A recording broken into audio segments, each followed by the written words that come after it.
O livro de Êxodo é o segundo livro da Bíblia. Ele dá seguimento ao enredo do livro anterior, Gênesis, que termina com o neto de Abraão, Jacó, levando sua numerosa família de 70 pessoas para o Egito. O 11º filho de Jacó, José, tinha se tornado vice-comandante do Egito. Ele salvou toda a sua família durante um período de fome. Faraó, o rei do Egito, ofereceu à família que fossem viver lá como um refúgio seguro. Por fim, Jacó morre no Egito, e assim como José e todos os seus irmãos. Cerca de 400 anos se passam e a história do Êxodo começa. O nome se refere ao evento que acontece na primeira metade do livro, o Êxodo de Israel do Egito. O livro tem uma segunda metade, que acontece no pé do Monte Sinai. Nesse vídeo vamos nos concentrar somente na primeira metade, quando séculos se passaram e Israel prosperou e se multiplicou e encheu a terra. Esse versículo é um eco deliberado da bênção que Deus deu a toda a humanidade no Jardim do Éden.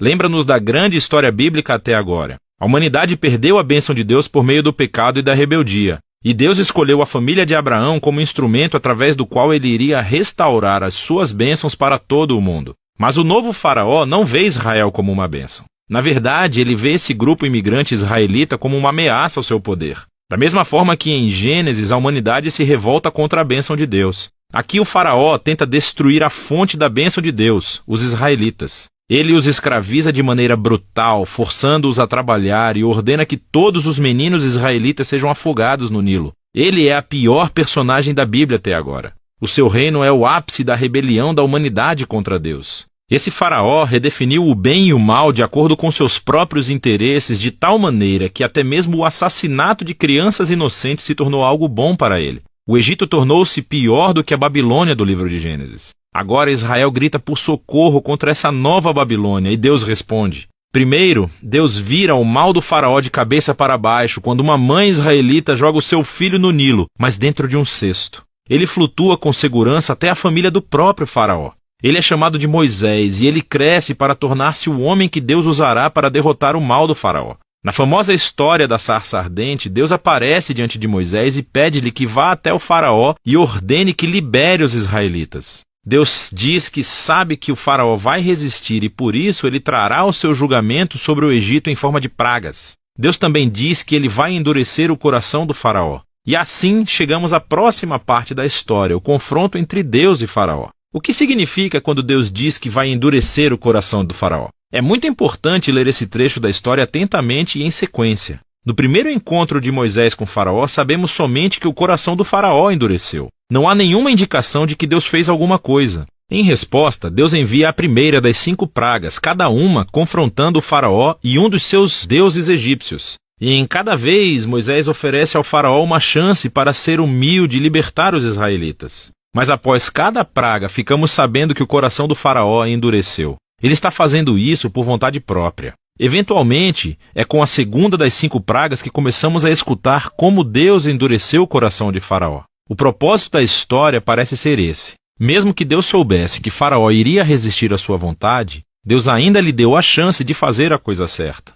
No fim, a maldade do Faraó chega a um ponto sem volta. O que quero dizer é que até os seus próprios conselheiros achavam que ele tinha enlouquecido. E é nesse ponto que Deus assume o comando e usa a maldade do Faraó para o seu próprio objetivo de redenção. Deus atrai o faraó para a sua própria destruição enquanto salva o seu povo, que é o que acontece em seguida. Com a praga final, é a noite da Páscoa. Deus vira o jogo sobre o faraó. Assim como ele matou os filhos dos israelitas, Deus matará os primogênitos do Egito com uma praga final. Ao contrário do faraó, Deus fornece uma forma de escape por meio do sangue do cordeiro. Aqui, a história para, e vemos em detalhes o ritual israelita anual da Páscoa. Na noite anterior à fuga de Israel do Egito, eles sacrificaram um cordeiro imaculado e usaram seu sangue para pintar os batentes das portas de suas casas. Quando a praga divina chegou ao Egito, as casas cobertas com o sangue do cordeiro foram puladas e o filho foi poupado. Desde então, todos os israelitas reencenam aquela noite para lembrar e celebrar a justiça e misericórdia de Deus.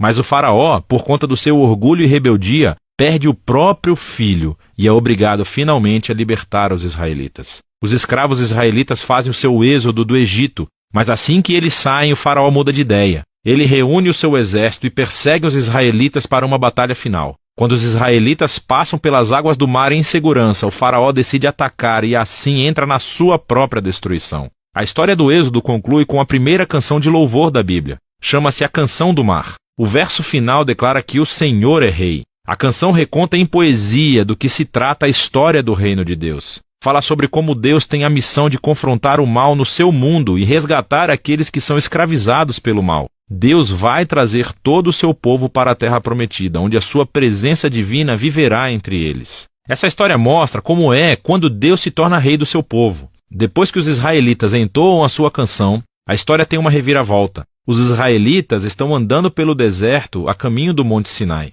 Estão com fome, com sede e começam a criticar Moisés e Deus por terem sido salvos. Dizem que têm saudade dos bons dias no Egito. É uma loucura! Deus graciosamente fornece comida e água para Israel no deserto, mas essas histórias são sombrias. Começamos a pensar, será que o coração de Israel é tão duro quanto o de Faraó? Vamos ver. Por enquanto, essa é a primeira metade do livro de Êxodo.